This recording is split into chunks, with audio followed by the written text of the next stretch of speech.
Here we are with just a couple of days left before the Cubs break camp to open the season. Our final video updating you what's gone on in camp. This is going to be a wrap of camp. So with everybody involved in March Madness and the season for some dumbass reason starting in March, I don't know whose idea that was, we're going to go with a March Madness theme for wrapping up the Cubs spring. We're calling it the Billy Williams bracket, the Sweet Swinging 16.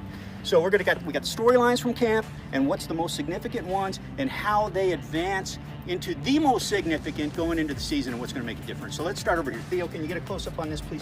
This is the Wood-Pryor region. So we've got injury subplots that played out during spring.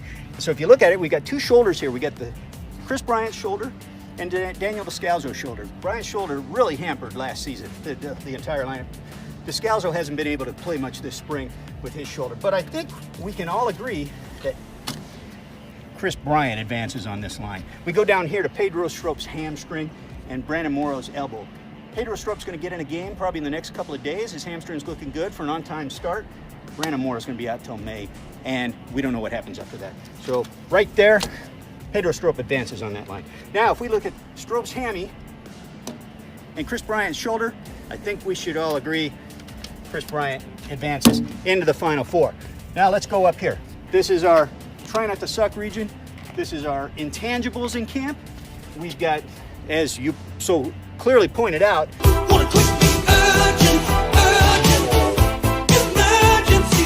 here's the Pacoda projections that have the Cubs in last place. That's a motivational factor if I've ever seen one. You got Anthony Iapoce, the new hitting coach, with his opportunity hitting, situational hitting renamed.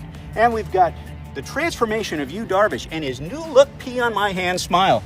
I put a pee on it. This guy is different than we've seen him at any time last year. So let's look up here. If you got urgency versus the motivation of the propeller heads doing Dakota, I think we know who advances on that line. Nerd! Nerd! We've got opportunity hitting versus Yu Darvish transforming himself. We know who advances there.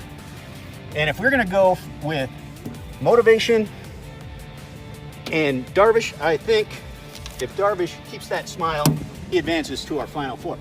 I put a pee on it. So let's go over here to the Mordecai three-finger brown region. This is where pitchers have been working on things this spring and what we've seen so far. We've got C.J. Edwards' hesitation move that's impacted his command. We've got Tyler Chatwood with his strike zone GPS trying to find his command. It's a close one. This is a close one. But CJ hasn't walked a guy this spring, and his command was perfect when he hit that batter.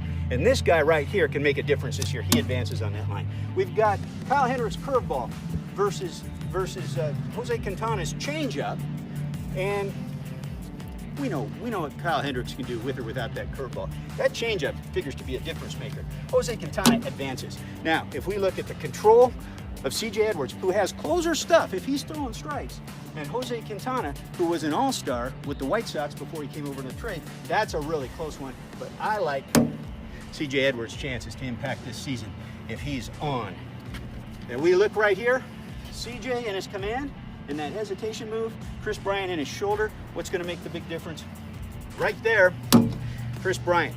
He's going to transform that lineup if he's what they think he's going to be this year. Now let's go over here. This is the Cap Anson Ty Cobb region. This, we call it the loser's bracket.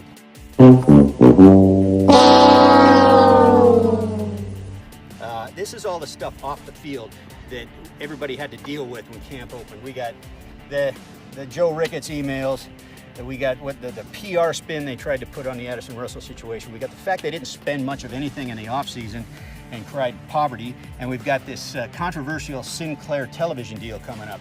So I think we can start with the emails and the PR spin, and I tell you what, we can say right now, bam, that whole bracket, double fault. They shouldn't be anywhere near this team, much less this bracket. So let's advance this.